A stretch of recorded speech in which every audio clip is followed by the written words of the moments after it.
오늘 저희가 읽었던 말씀은 마가가 썼던 한 가지, 마가가 특별하게 애용했던 어떤 기법이 이 안에 들어 있습니다.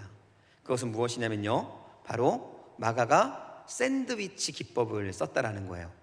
우리가 샌드위치 기법에 대해서 한번 들어보신 적이 있으시죠? 네, 이 전에 5장에서 야이로의 딸을 살리는 야이로, 그 회당장이었던 야이로가 딸을 살리기 위해 예수님께 오고, 그로부터 예수님께 야이로의 딸에게 가는 장면 사이에 누가 있었죠? 예, 혈류병 걸린 여인이 있었던 사건. 예, 사실은 없어도 되는데 그 사이에 그 사건을 둠으로 인해서 그 야이로에 대한 마음을 더 간곡하게 알 수 있도록 하는 그런 기법들, 한 사건 사이에 어떤 사건이 들어가는 것을 일반적으로 우리가 샌드위치 사건, 샌드위치 기법이라고 이제 이야기를 합니다. 그런데 오늘 본문에서도 그런 기법이 사용되어지고 있어요. 그것은 무엇이냐면요, 예수님의 제자들이 나아가서 그리스도의 복음을 선포함으로 놀라운 기적을 경험합니다. 그리고 그 기적으로 인해서 일어난 결과들이 예수님께 보고가 되어져요. 그런데 그 결과들이 보고되는 사이 속에 한 가지의 사건이 기록되고 있습니다. 그것이 무엇이냐면 바로 우리가 잘 알고 있는 세례 요한의 죽음이었습니다. 이 사건을 통해서 마가는 우리에게 무엇을 전해주고 싶은 것일까?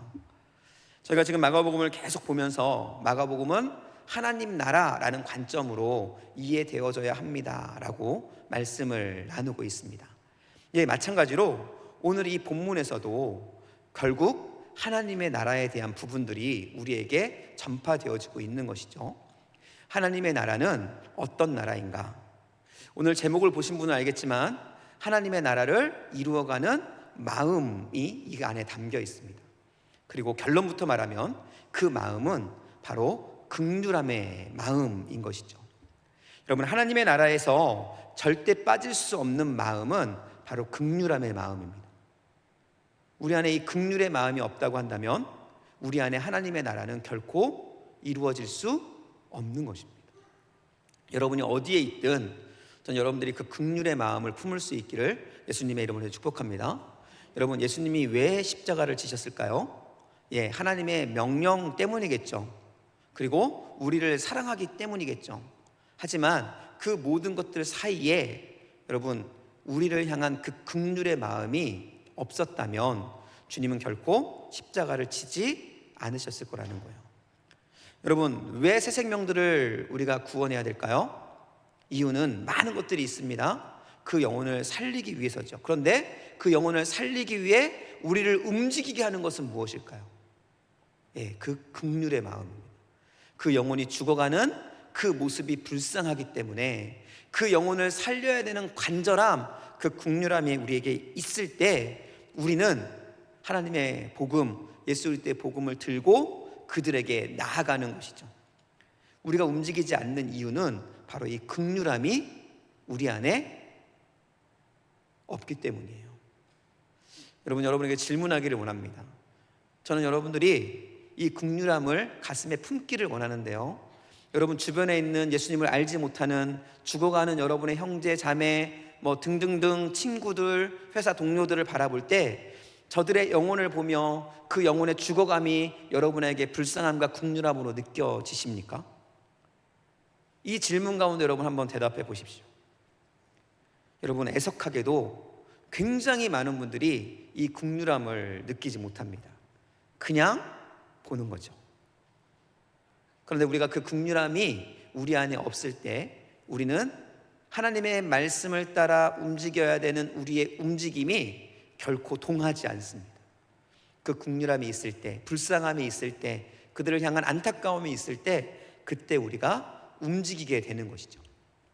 전 여러분이 그 긍휼함을 마음에 품고 그 긍휼함을 통해서 나타나는 하나님의 나라가 여러분을 통해 나타날 수 있기를 예수님의 이름으로 간절히 축복합니다.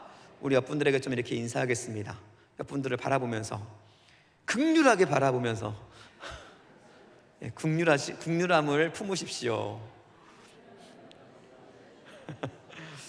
그렇다고 여러분 주변에 있는 분들을 그렇게 보실 필요는 없고요.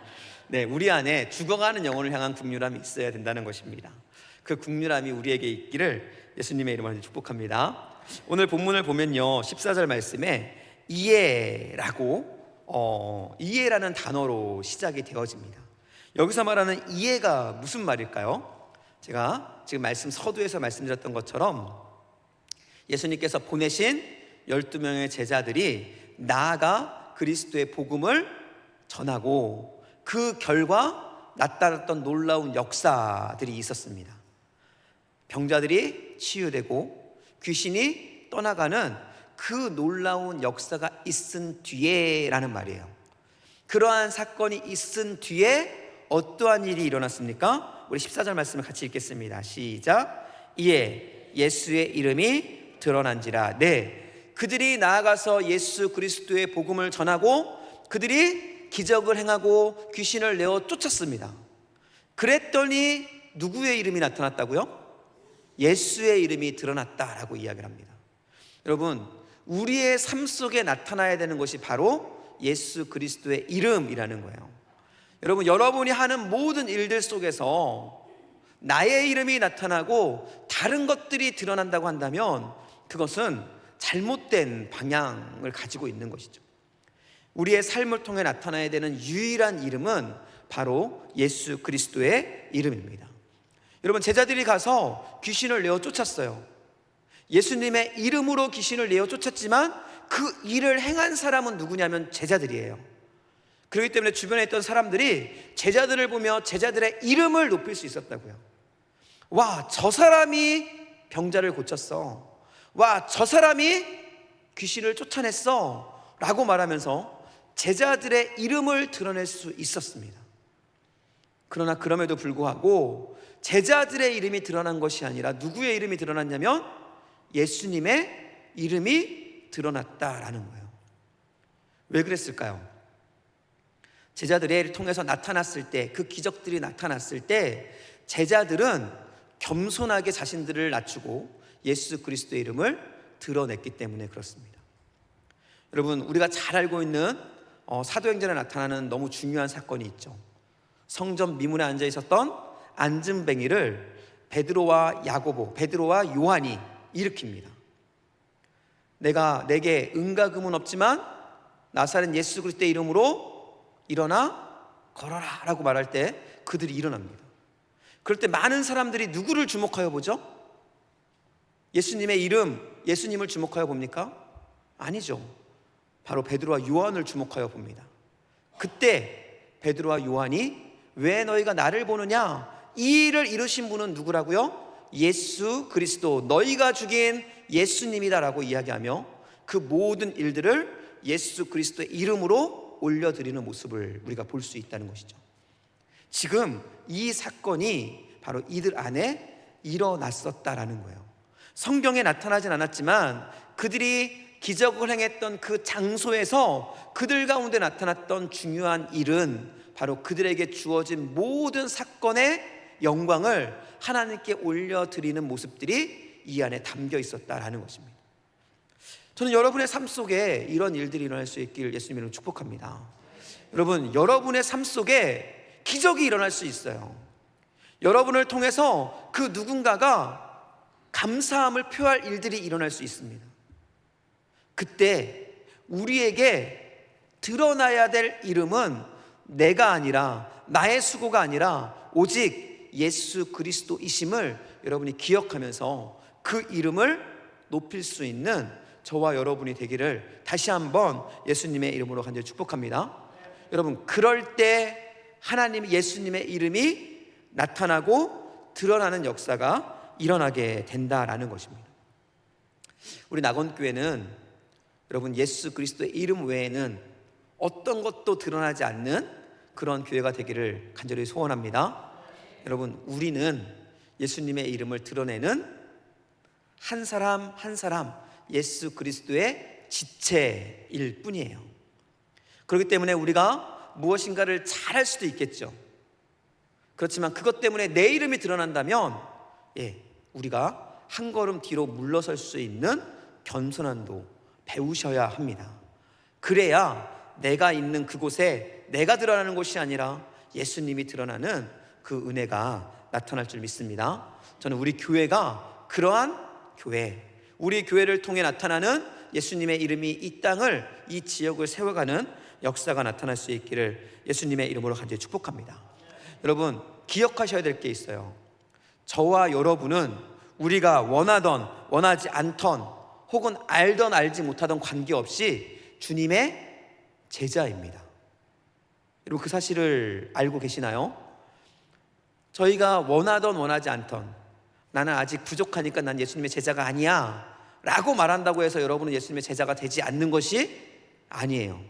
우리가 어떠한 상황이든 우리가 예수 그리스도로 인하여 구원받은 자리에 섰다면 우리는 예수님의 제자의 삶을 살아갈 수밖에 없게 된다는 것입니다. 우리 고린도후서 2장 15절 말씀에 이 말씀을 너무 정확하게 해주고 있어요. 우리 고린도후서 2장 15절 말씀을 한번 읽어보겠습니다.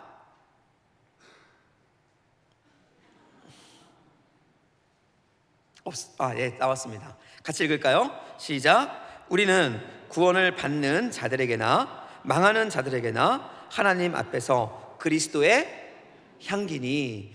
그리스도의 향기라는 것은 무엇입니까? 우리를 통해 그리스도의 모습이 나타난다는 거예요.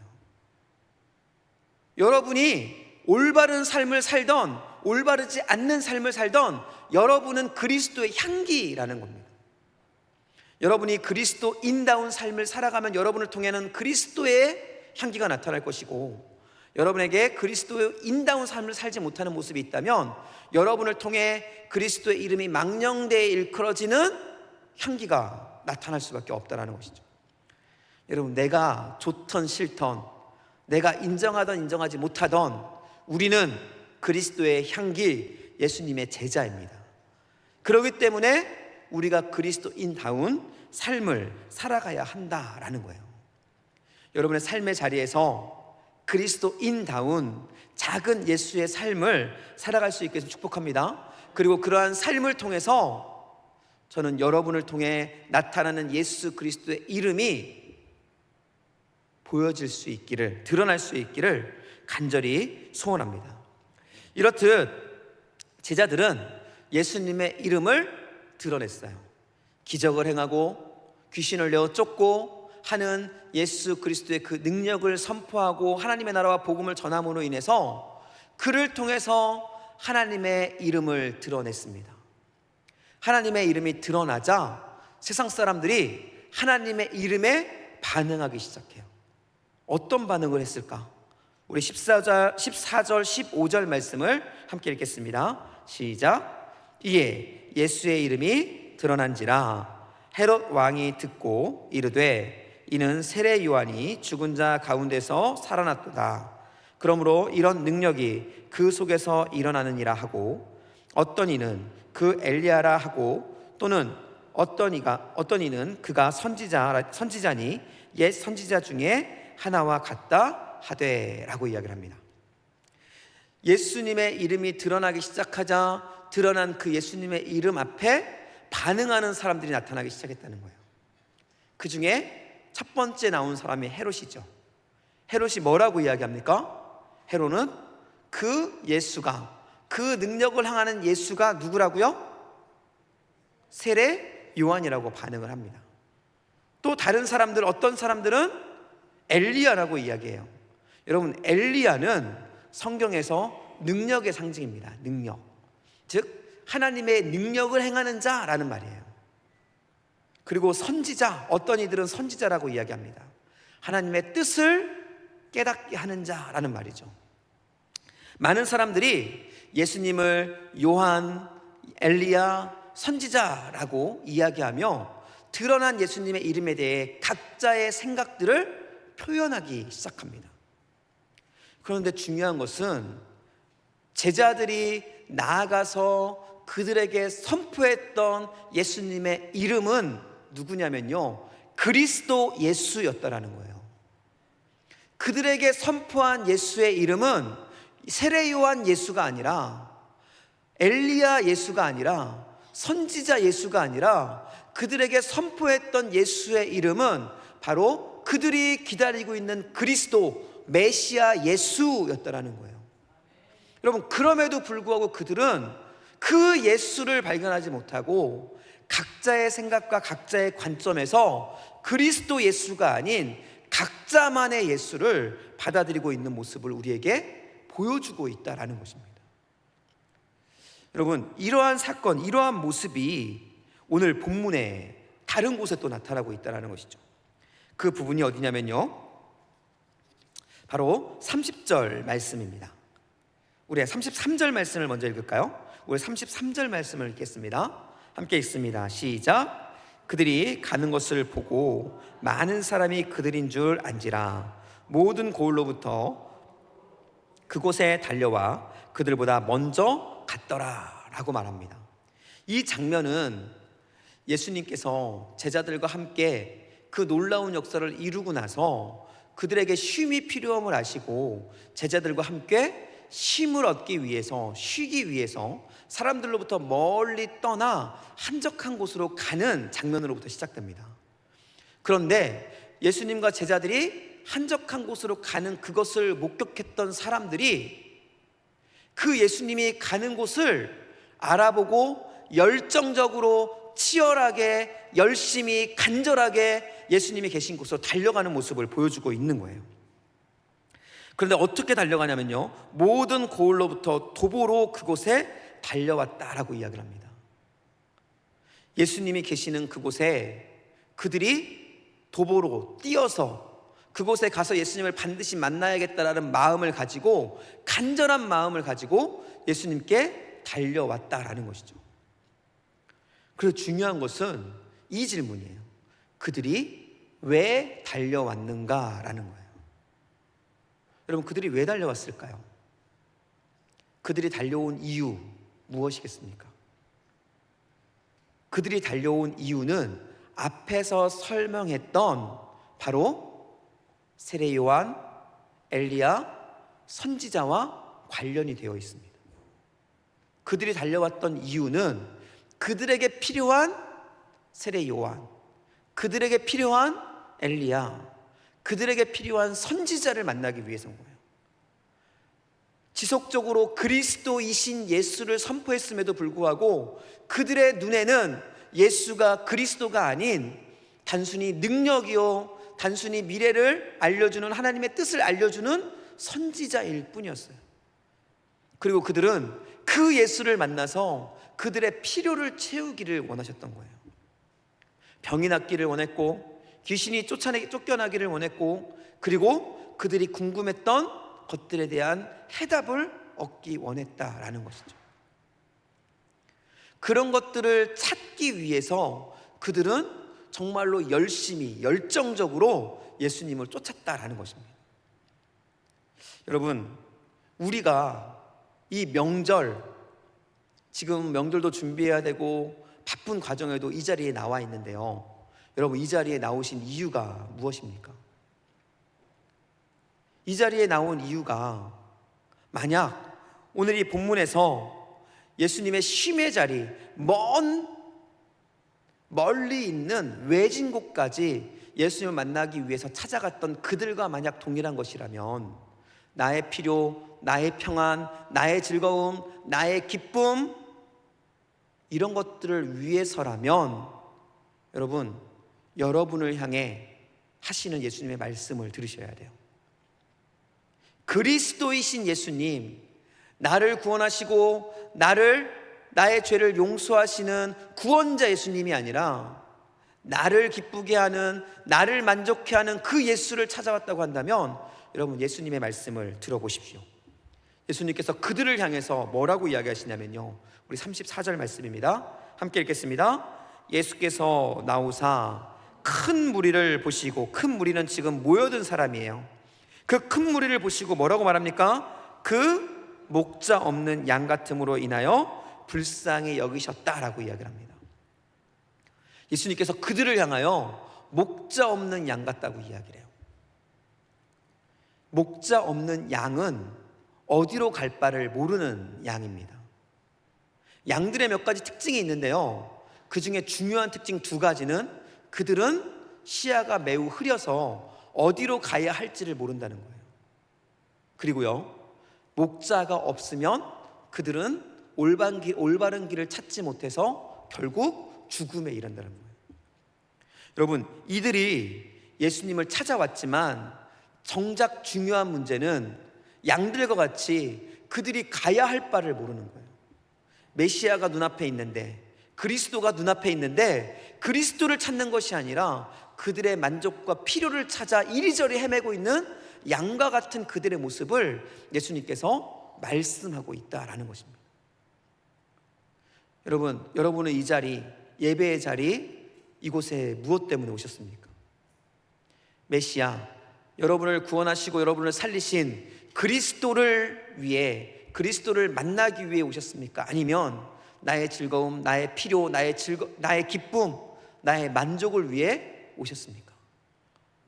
저는 우리 낙원교회 성도들 한 사람 한 사람이 이 예배를 통해 나의 만족이 아닌 그리스도께 영광을 올리는 그 마음들이 이 예배를 통해 회복되고 가득 채워질 수 있기를 예수님의 이름으로 간절히 축복합니다. 그들을 향해서 예수님께서 긍휼히 여기시며 불쌍히 여기시며 그들을 가르치시기 시작합니다. 여러분, 목자 없는 양 같음으로 인하여 불쌍히 여기사, 이에 예수님께서 그들을 여러 가지로 가르치셨다라고 이야기합니다. 쉼을 포기하고 그 어렵고 힘든 상황 속에서도 그들에게 여러 가지로 가르치셨대요.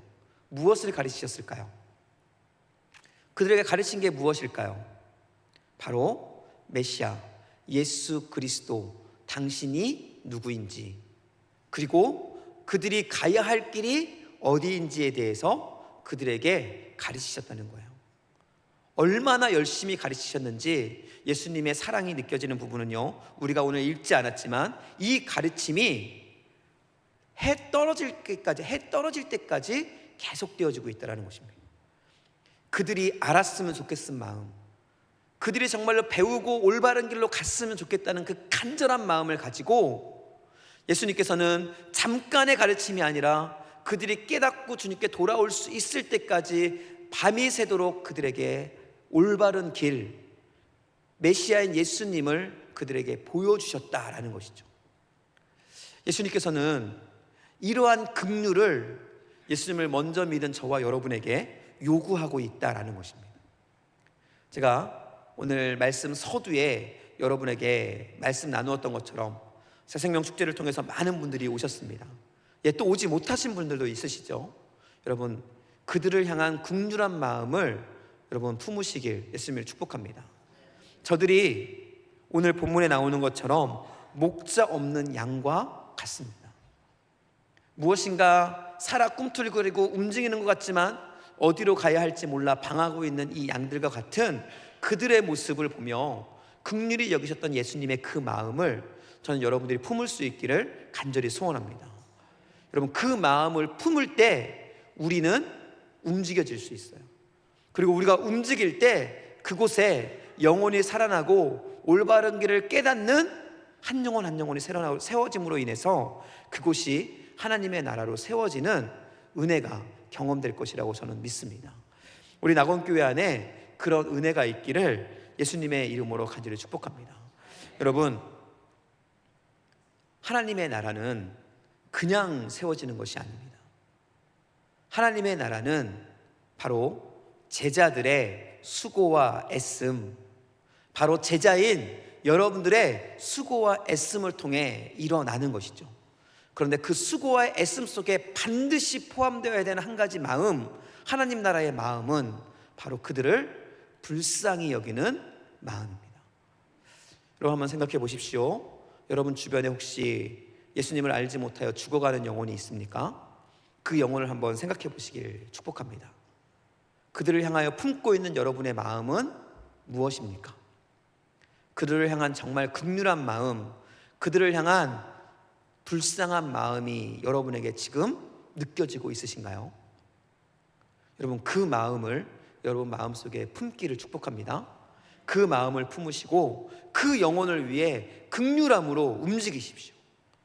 그러면 여러분, 그 움직임 때문에 그 영혼이 하나님의 나라를 발견하고 하나님께 돌아오는 역사를 우리가 경험할 수 있게 될 것입니다. 이러한 상황을 마가는 우리에게 재촉하며 설명합니다. 그런데 중요한 것은 이러한 말씀을 마가가 우리에게 전하면서 이 사이에 요한의 죽음을 넣었다라는 거예요. 그 이유는 요한의 죽음 가운데 있었던 요한의 마음이 이 긍휼함의 마음을 이루는 너무나 중요한 한 가지의 요소이기 때문에 그렇습니다. 그것이 무엇일까요? 이 요한의 마음은 바로 타협하지 않는 진리의 마음이었습니다. 지금 헤롯이 헤로디아와 결혼을 하죠. 자세하게 말씀드릴 수는 없지만 이것은 매우 불법적인 일이었습니다. 그 당시 죄악이 가냘했던 시대임에도 불구하고, 그럼에도 불구하고 그 사실은 그 사회에 큰 이슈가 될 정도로 굉장히 도덕적으로 옳지 않은 일이었어요. 이 사실을 그곳에 살고 있었던 모든 사람이 다 알고 있었습니다. 그런데 그 사람들은 헤롯 앞에서 그 일을 이야기하지 못했어요. 왜요? 이야기하면 죽기 때문에. 그런데 그 죽음 앞으로 나아간 사람이 있습니다. 그가 누구냐면 바로 요한, 세례 요한이죠. 세례 요한은 죽음 앞으로 나아갑니다. 그리고 헤롯에게 진리를 선포해요. 진리를 선포하며 너의 잘못, 그것은 하나님께 죄를 짓는 것이다라고 분명히 이야기합니다. 그 일로 인해서 감옥에 갇히고 결국 목숨을 잃게 되는 사건이 일어나죠. 여러분, 이것이 그리스도의 긍휼과 무슨 관계가 있을까요? 우리 마음에 품어야 되는 긍휼과 관계가 있는 것은 바로 긍휼로 그들에게 다가설 때 우리에게 이런 진리를 가슴에 품는, 타협하지 않는 용기가 필요하기 때문에 그렇습니다. 여러분, 긍휼의 마음은 무엇인가 불쌍히 여겨서 그들의 사정을 이해하고 그들의 사정에 맞게 우리가 무엇인가를 양보하는 것이라고 생각할 수 있습니다. 하지만 진정한 긍휼, 오늘 본문에서 말하고 있는 불쌍하게 여기고 그들을 구원하는 긍휼의 마음은요, 흔들리지 않는 진리, 타협하지 않는 그리스도의 복음의 메시지를 붙잡고 그 메시지를 그들에게 온전하게 선포함으로 그들이 주님께 돌아올 수 있도록 길을 여는 것, 그게 바로 우리가 품어야 될 진정한 긍휼이라는 것을 우리에게 보여주고 있다는 것입니다. 여러분, 저는 여러분들이, 또 저도 마찬가지고요, 저와 여러분들이 이런 긍휼의 마음, 오직 하나님의 진리의 말씀을 타협하거나 흩트지 않는 그 간절함을, 그 진리를 수호하는 그 담대함을 가지고, 그렇지만 그 담대함을 긍휼의 마음으로 가지고 나아가 많은 영혼들을 주님께 인도할 수 있는 놀라운 역사가 일어날 수 있기를 예수님의 이름으로 축복합니다. 추석이죠. 추석 때 여러분들 많은 분들을 만나게 되실 것입니다. 그때 예수님을 알지 못하는 목자 없는 양과 같은 영혼들에게 여러분, 오늘 요한과 같은 타협하지 않는 마음, 그렇지만 그들을 정말 불쌍히 여기는 마음으로 여러분 나아가 그들에게 복음을 전하여 그들에게 하나님께 나아가는 길을 열어주는 은혜가 있기를 예수님의 이름으로 축복합니다. 이럴 때 여러분이 가는 그곳, 여러분이 거하는 그곳이 하나님의 나라가 되어지는 것입니다. 저는 우리 하나님의 나라가 여러분을 통해 놀랍게 일어날 수 있기를 예수님의 이름으로 간절히 축복합니다. 우리 옆분들에게 좀 이렇게 인사하겠습니다. 옆분들을 바라보면서 하나님의 나라가 권사님 때문에 세워지기를 소원합니다. 다시 한번 할게요. 하나님의 나라가 때문에 세워지기를 원합니다. 아멘. 단순히 교회에 나와서 기쁜 것이 아니라, 단순히 우리가 교회 안에서의 삶을 살아가는 것이 아니라, 교회 안에서 우리에게 주신 그 진리 하나님의 말씀을 붙잡고 나아가 여러분이 거하는 곳곳에 하나님의 나라가 세워지는 그 놀라운 역사, 그 놀라운 역사의 주인공들이 될 수 있기를 다시 한번 예수님의 이름으로 간절히 축복합니다.